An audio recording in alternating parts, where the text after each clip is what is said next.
Whether you call it self-love, self-approval, or self-compassion, the research shows that learning to accept yourself is one of the keys to emotional well-being and happiness. So today, you'll learn why it is so darn hard to accept yourself and the 5 things you can do to start practicing self-acceptance right now.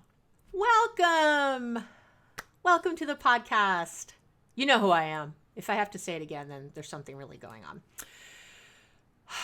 You know, if you are watching me on YouTube right now, you know that my hair, I have some serious Farrah Fawcett hair today. So I am outing myself for my age. I'm not sure exactly what happened. I think I spent a little too much time with the curling iron. But hey, if you're curious, you know, go see. I'm wearing a fabulous new shirt, though. Welcome back. You don't need to hear about all that. But you do, because here I am. I'm me. We get to have this relationship where I also just chat with you like a real person, because I am. I'm an actual real person. Sometimes people are so shocked when I respond to emails or, you know, as me. It is me. It is not someone pretending to be me. You know, yeah, I'm a real person, and it takes me sometimes a little bit to get back to you, but I like it. If you haven't rated the review yet on Spotify, you can now do that. If you listening on Spotify, which about half my listeners are, you can rate the review. Did I say that? You could rate the podcast on Spotify, which I would super appreciate. You just I guess click, put it, give it 5 stars. Or you can actually leave a review and also give 5 stars on Apple. I'd really appreciate it. It really helps other people find the podcast and know if it's a good fit for them. So, and I love to hear the love. I read them all. It really makes me feel good. So come on, make me feel good. It's your responsibility. No, just kidding. I teach the opposite, don't I? That's right. It is not your responsibility to make other people feel a certain way. So, and you know, today, the Relationships Made Easy podcast is all about improving all of your relationships, right? And today we're going to be focusing on the one with yourself. I'd say that self-acceptance is, you know, something just about, I don't know, every client comes in with it. And I just want to say, you know, it really means that you accept and even embrace just all the parts of yourself unconditionally. The good, the bad, the ugly, the beautiful, the whatever. And on its face, it seems like it shouldn't be that hard, right? To just accept yourself. But it's something all of my clients struggle with in some way. And again, that's why I just felt like it was definitely time to chat about it. A lot of, again, folks have written in about it. I do listen to your suggestions. I love your suggestions. You can email them to me at abby@abbymedcalf.com or go through the website and get to me that way on the contact page. Let's connect. If you haven't checked out the new website yet, by the way, it rocks. I'm so proud of it. It looks great. And, you know, you can find all things Abby there. Anyway, so let's move along. So first, before I get to my tips, we got to talk about what the difference is between self-acceptance and self-esteem. I think people use those two interchangeably, and they're not, you know. So they're obviously very connected, but they're different. So they're closely related, but they are different because you've got to focus on I want to make sure I say this right. You have to focus on self-acceptance if you want to raise your self-esteem. Self-esteem, and I did a whole episode on raising your self-esteem, but self-esteem is really how you think about yourself. Do you think you're a good person? Do you have value in the world? You know, I feel like I'm worthy of this relationship. I'm worthy of a good job, that kind of thing. But self-acceptance is all about acknowledgement and acceptance of, you know, all of you, warts, not warts, beauty, not beauty, whatever, all of your things, the things. It's accepting everything that you are, really. And when you're practicing self-acceptance, you're not just looking at the good parts like you do with self-esteem, right? Self-esteem is more about the good stuff. So you're seeing and embracing in some way all of you, and that's why it is different. And when you practice self-acceptance, I'm talking about you accept your body, your thoughts, your feelings. You know, I shouldn't get upset at that. Yes, it's okay. I don't like my butt. No, your butt's cute.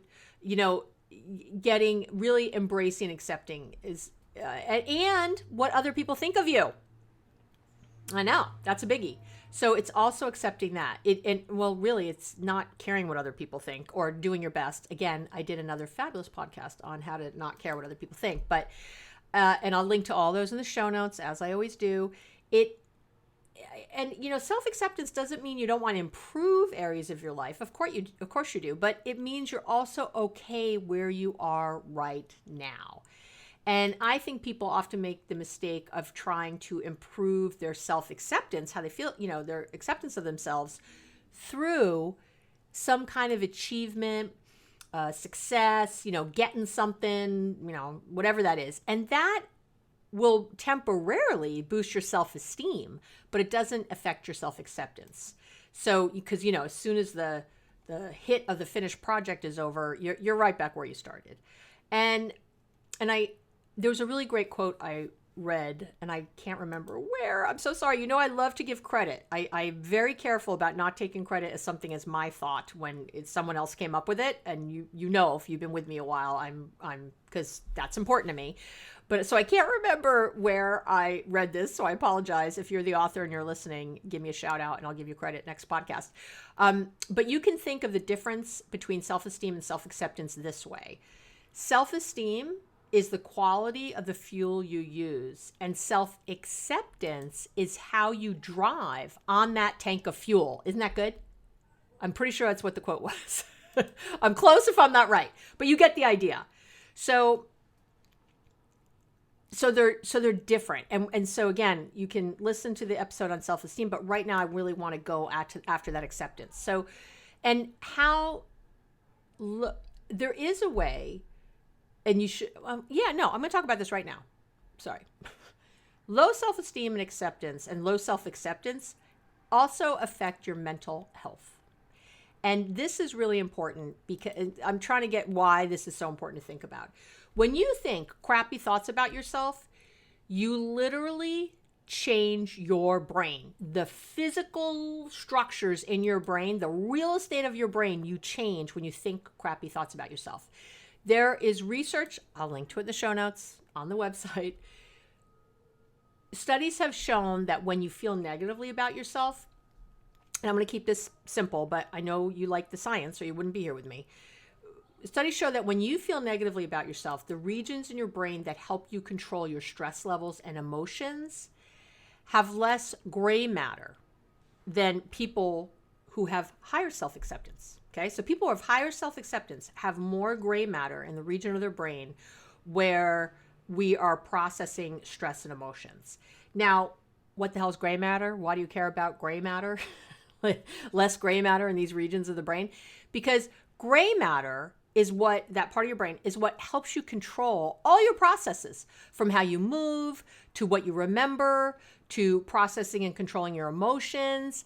So less gray matter means your brain can't do its job well, and you'll have issues trying to cope with your stress and anxiety. It's like the part of your brain, physical part of your brain that's helping you do that isn't there. And this is the nastiest catch-22, because when you, let's say, so this is happening, you have less gray matter. When you can't control your stress and anxiety well, this sends out more stress signals in your brain. And now your brain thinks something little is really big. Now your brain is like, well, I was a little stressed about that, but now my brain is telling me I should be even more stressed about this. So now your brain isn't even remembering what happened correctly. It's not storing the memory as it really was, because again, this all affects your hippocampus. Instead, everything seems bad and like going to worse. And it's a cycle that then makes your brain think there's more to worry about. It's like crazy. It just goes crazy town from here. So your worry creates more worry, I guess is what I'm trying to say, because it's affecting your brain's ability to function properly. And you are affecting literally the physicality of your brain. So when you're thinking crappy thoughts about yourself, when that critical brain is on, again, I did a whole other episode on how to stop your inner critic. When that's all happening, you're hurting your brain physically, and that then is not working well. Like any other part, if you hurt your heart, it's not pumping as well. It's the same thing here. So, so let's say you're worried about how you're performing at work. Let's say that comes up. and you're constantly feeling stress and anxiety about your job, you're essentially eroding this gray matter in your brain, making it unable, again, to function properly. Like, like telling you not to worry so much because you just had a great review, or your boss just said what a great job you were doing. But of course, your brain is not functioning, and it's either not remembering that, it's not holding the memory correctly, for lack of a better term. It's not storing it correctly. You start to think, oh, my boss is just saying that, because she's new and she wants to impress everybody. I don't know. You're making up stories, right? Or I'm just better than everybody else here and everybody else here sucks. I'm really not doing a very good job. Whatever you're thinking. So when it's not, your brain's not functioning and it's keeping the alarm bells ringing. And now, then you get even more worried about your job, because that wonderful part of your brain that thinks rationally, your prefrontal cortex, can't come online to tell you that you're being crazy. That you're, and to just calm down, take a seat, have a cookie, do something else. Instead, you spin on this worry, and that makes your brain think it should be more worried and sends out more signals to get even more upset. Yeah, I know. You should be freaking out right now if you're listening. So it's terrible. And again, there's lots of good research showing how this works. And again, I'll link to it in the show notes. So now you have literally damaged your brain due to your lack of self-acceptance. Yep. Now, your brain is neuroplastic, which is wonderful, and can repair itself. And you know me, I'm always about that. I'm always about teaching you something. But the other thing I want you to keep in mind is, now that you have damaged your brain because you're not accepting yourself well, when you do try to use a tool or feel better in some way, the tool either doesn't work or doesn't work as well as it could. That's like another catch-22 of this. Again, there's research on this. So crazy, right? So you should still be listening. This is an important podcast. You should fully be accepting yourself. So let's get to it. Here are my top 5 tips to fully accept yourself. All right. So tip number 1, stop comparing yourself to others. Oi from that. That's what my father used to say. Oi from that. There's a really famous Mark Twain quote, comparison is the death of joy. I hope I'm saying that right. If you're a Mark Twain fan, write in if I did that poorly. Comparison is the death of joy. If he didn't say it, I'm saying it now.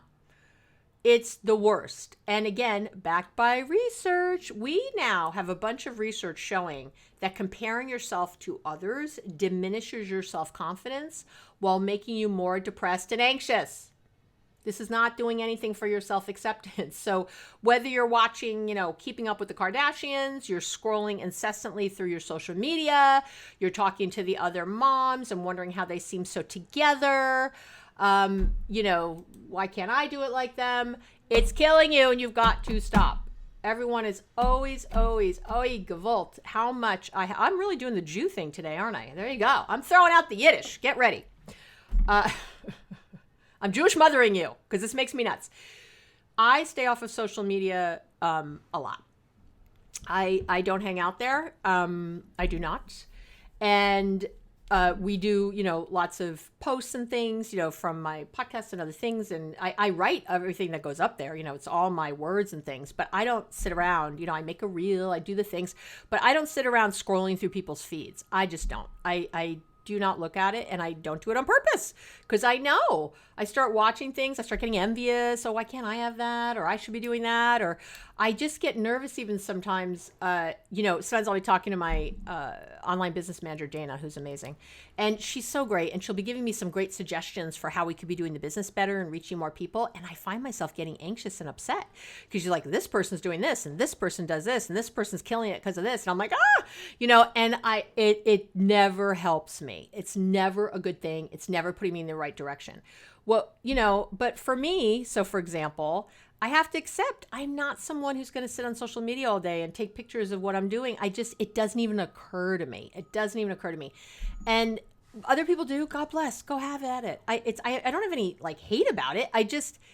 I've tried. I'm not going to be that person. I managed to do, again, a reel a week, and we put stuff up that I've already done and I'm doing in other ways. But to sit, I don't know, take pictures of my food or show people my inner self, because, that's a big tip you always hear. Oh, if you want people to get really into the podcast or whatever, you've got to really share more of yourself. And, a great place is social media, share pictures of your kids, whatever. First of all, my kids don't even like when I share pictures of them, so I do not. But beyond that, it's not my jam. I have to just accept it, and I have to just move on. Like, this isn't my thing. Right now, I've been talking about I need to lose a little of that pandemic weight that I gained, and I am, that's good. But I'm also really just accepting myself where I am right now. If I catch myself looking in the mirror and giving myself shit, I stop. I bought some bigger pants instead of punishing myself, that I didn't fit in my old pants. I just bought some bigger pants, It's and I didn't buy crap either. I just bought less. I bought some nice things that I would enjoy wearing, that look good, that I felt good about.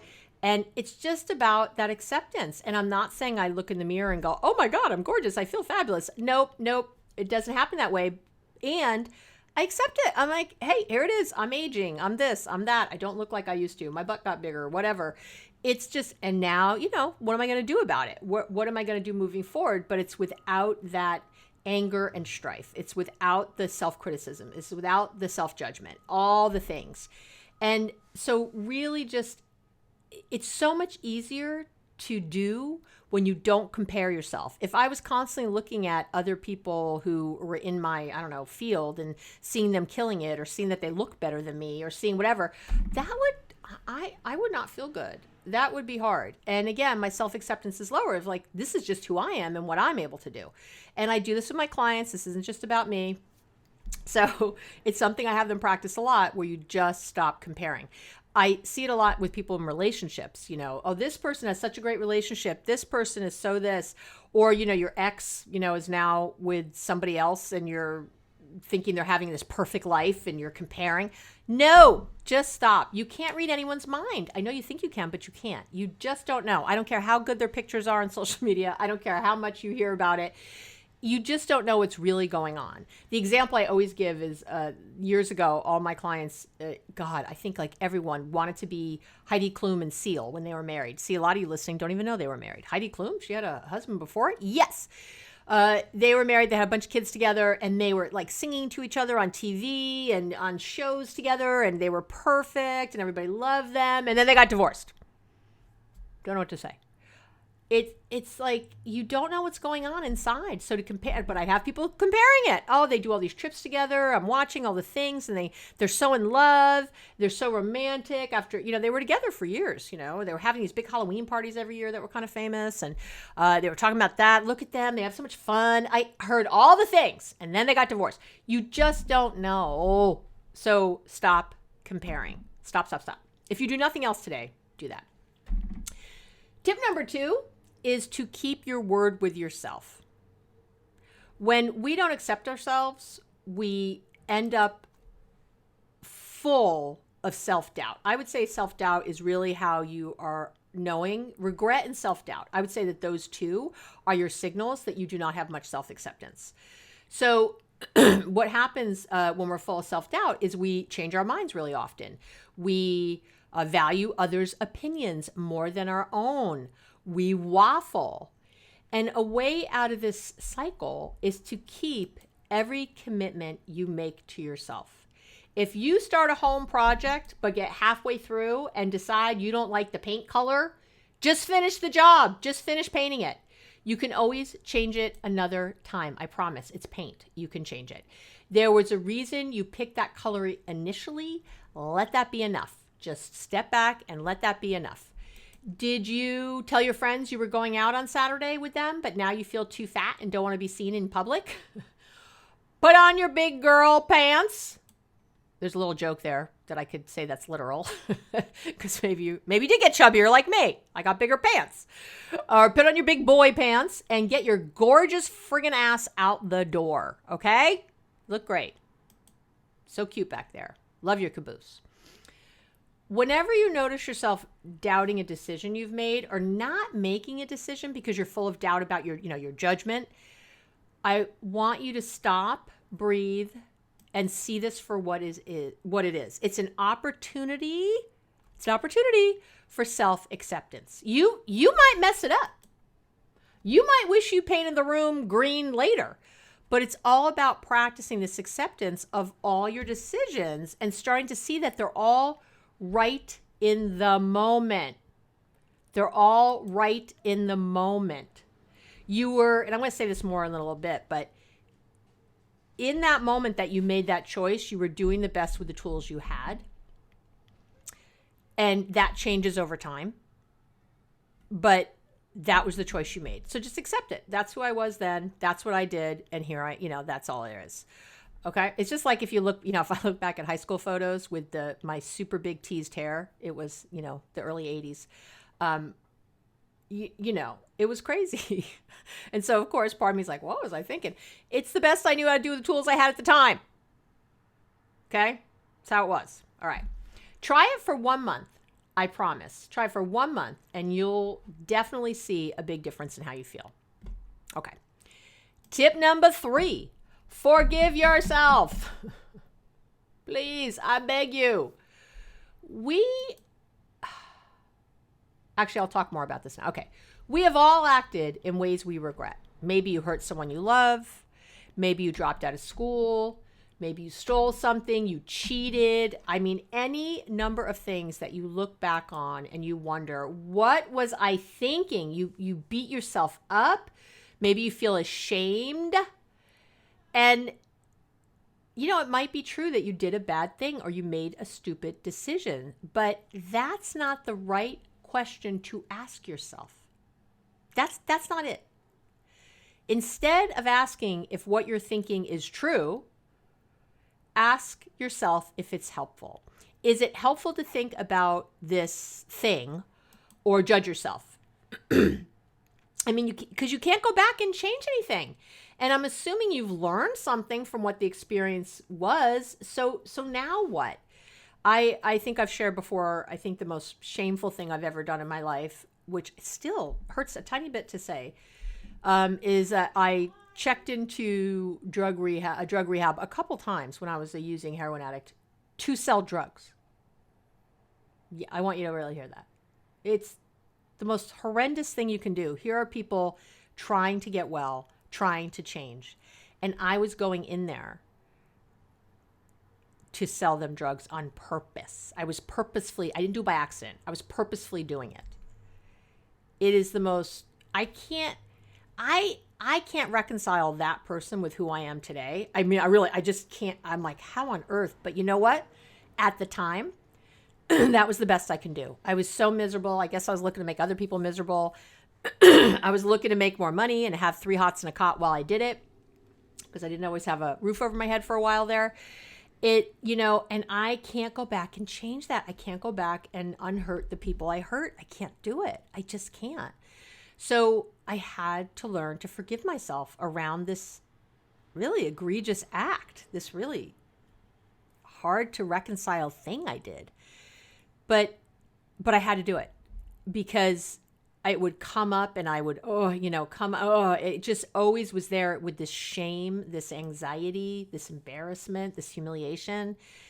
And I want to be clear that when you're forgiving yourself, it doesn't mean you're settling or condoning what you might have done in the past. I do not condone what I did. I've taken responsibility, and that's what it means. It means you take responsibility, you accept that it happened, and you find a way to move forward because that's your only go. I mean, that's the only thing you can do with it, right? I do have on the website a forgiveness masterclass if you want to take it. It's, 5 steps backed by research to help. I also have other podcast episodes on forgiveness. We talked with Robert Enright back in, I think, September, who's like Time Magazine called him the forgiveness trailblazer. He's a big researcher in forgiveness. There's a few episodes on forgiveness. So if you want to go back and listen or get the forgiveness masterclass, you can do that. But you have to work on this. You can't just say that's a good idea or, oh, I forgive myself. That's not how it works. I wish. You got to work on it. Okay. Tip number 4, be mindful. I know. You're like, damn it, Abby. Not again. You didn't think you'd get away with it that easily, did you? Of course, I'm going to talk about you being mindful as one of the best things you can do if you're trying to practice self-acceptance. Duh, hello. When you're in the present moment, when you're being mindful, you'll notice that you're scrolling through Instagram, envying others, and turn your attention to something that feels better.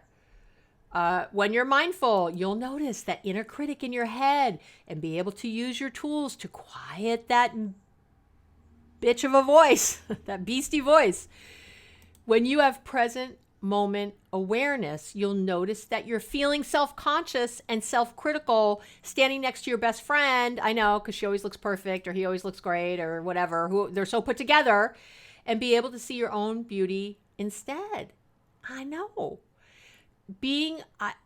It's something I come back to over and over because it is the cornerstone. It is the crux. You know, I have a mindfulness starter kit for free on the website. Just go get it. It's on the shop page. You don't have to put in a credit card. You know, I'm not sleazy. I don't do any weird stuff.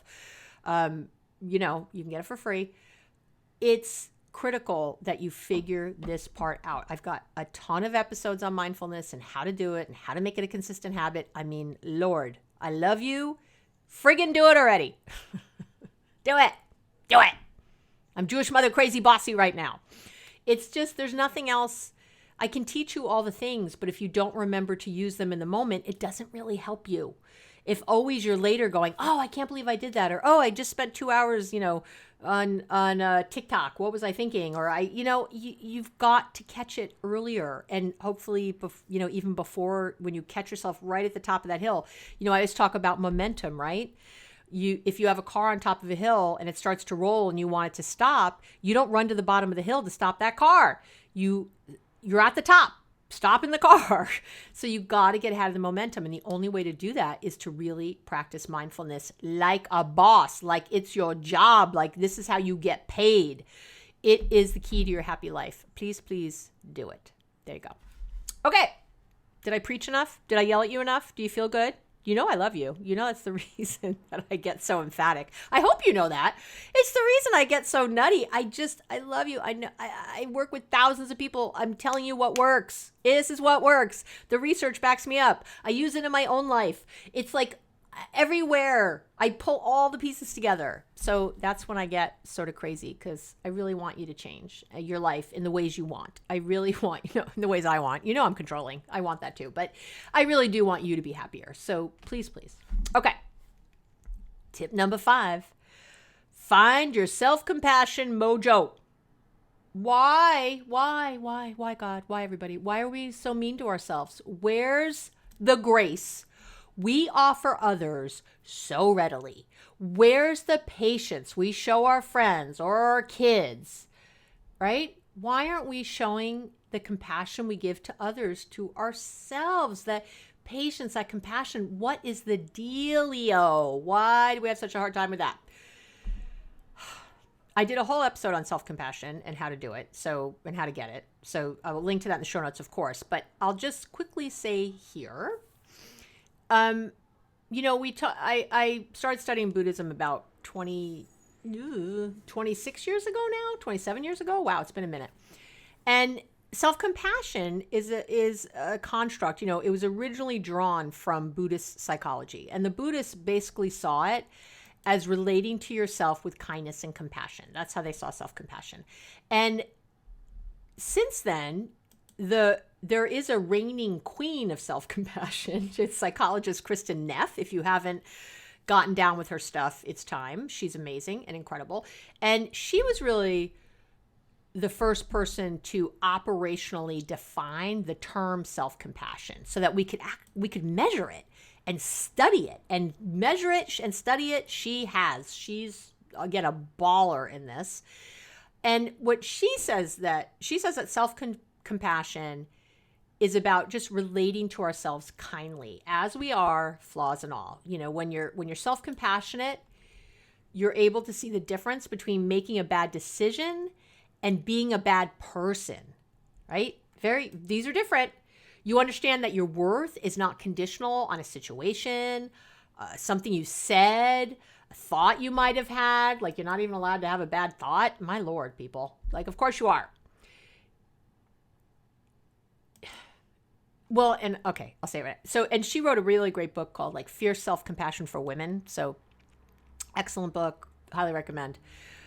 But you now, okay, I just want to separate this a little. So you can see how the definitions of self-acceptance and self-compassion are obviously very similar, and how practicing self-compassion will definitely help you with your self-acceptance, right? So, I mean, I think, they're similar, but they're different. And so when I'm trying to separate these like I did with self-esteem and self-acceptance. So you want to practice this self-compassion more and more, and you'll find that you're just easier on yourself, that you're kinder to yourself, that you're able to tolerate more from yourself in a loving way, and you can really learn to accept. I did, again, I have a whole podcast on self-compassion, but I also have a loving kindness guided meditation, and loving kindness guided meditations have been studied for decades. They all have kind of the same script, more or less. I just did my own, and I'll link to it in the show notes. You can listen to that for free really easily. It's on YouTube. If you want to just put Abby Medcalf Loving Kindness Guided Meditation, you can find it there. But I want you to do that meditation every day for 1 week. It's a guided meditation, so don't worry. But if you practice that every day for 1 week, I'm telling you, you will feel different about your self-compassion in your life. How do you like that? That's an easy tip, an easy way to, make this operational, what I'm talking about today. So listen to that for sure. 7 days, just 7 days. Give yourself 7 days and see how you feel each day. But it's wonderful because it's loving kindness meditations are all about compassion for others and for ourselves. And so you're going to get like a win-win out of that. I know. Pretty good. So I'm going to wrap up with just saying this. You are doing the best with the tools you have. The real key to self-acceptance, again, is getting over the self-doubt, right, that I mentioned earlier. Somehow, some way, you need to understand that you're doing the best with the tools you have. And that has always been true. It was true for me almost 40 years ago now when I was selling drugs in a drug rehab. I was doing the best with the tools I had at the time. And that is what helps me have self-acceptance now, self-compassion now, kindness to myself now. Stop the inner critic now. That's how I do that. I go, oh yeah, I'm doing the best tools I have right now. And I always have been. So when you made that decision, to major in philosophy in college, and now you regret it because you can't find a job with your philosophy degree, you can't beat yourself up about that. When you made that choice back in the day, you were doing the best with the tools you had at that time. And you got to remember that today you've got new tools. So you're able to think differently and make different choices. Like I said, I don't even recognize the young girl who did that horrible thing all those years ago. I don't recognize her. I make very different choices today. I can really think differently today.